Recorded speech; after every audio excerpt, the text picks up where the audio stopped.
ഉത്സവപ്പറമ്പിലെ വെടിക്കെട്ടപകടം തുടർക്കഥയാവുന്നു. നിരവധി പേരുടെ മരണത്തിനിടയാക്കിയ നീലേശ്വരം വെടിക്കെട്ടപകടത്തിനു പിന്നാലെ കണ്ണൂർ ജില്ലയിലും ക്ഷേത്രോത്സവത്തിനിടെ വെടിക്കെട്ടപകടം. അഴീക്കോട് മീൻകുന്നിൽ ക്ഷേത്രോത്സവത്തിനിടെ ആൾക്കൂട്ടത്തിനിടയിൽ വീണ അമിട്ട് പൊട്ടി 12 വയസ്സുള്ള കുട്ടിയടക്കം 5 പേർക്കാണ് പരിക്കേറ്റത്. അഴീക്കോട് നീർക്കടവ് മുച്ചെരിയൻകാവിൽ വെള്ളിയാഴ്ച പുലർച്ചെ 4:30യോടെയാണ് അപകടമുണ്ടായത്. തെയ്യം കാണാൻ നിന്നിരുന്ന ആൾക്കൂട്ടത്തിനിടയിൽ നാടൻ അമിട്ട് വീണ് പൊട്ടിയാണ് അപകടമുണ്ടായത്. പരുക്കേറ്റവരിൽ ഒരാളുടെ നില ഗുരുതരമാണ്. പരിക്കേറ്റയാൾ മംഗലാപുരത്ത് സ്വകാര്യ ആശുപത്രിയിൽ ചികിത്സയിലാണ്. മറ്റുള്ളവരെ കണ്ണൂരിലെ സ്വകാര്യ ആശുപത്രിയിലും പ്രവേശിപ്പിച്ചു. തെയ്യം കാണാൻ വലിയ ജനക്കൂട്ടമാണ് ക്ഷേത്രത്തിലെത്തിയിരുന്നത്. ഇതിനിടെയാണ് നാടിനെ നടുക്കിയ അപകടം നടന്നത്.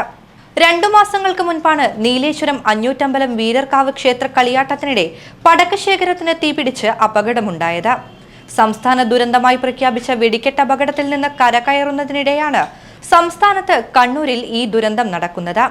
നിരവധി വെടിക്കെട്ട് അപകടങ്ങൾക്ക് കേരളം സാക്ഷിയായിട്ടും സുരക്ഷാ ക്രമീകരണങ്ങൾ ഉറപ്പുവരുത്താൻ അധികൃതരോ ഉത്സവ കമ്മിറ്റിക്കാരോ ഇനിയും തയ്യാറാവുന്നില്ലെന്നതിന്റെ ഉദാഹരണമാണ് ഈ അപകടം.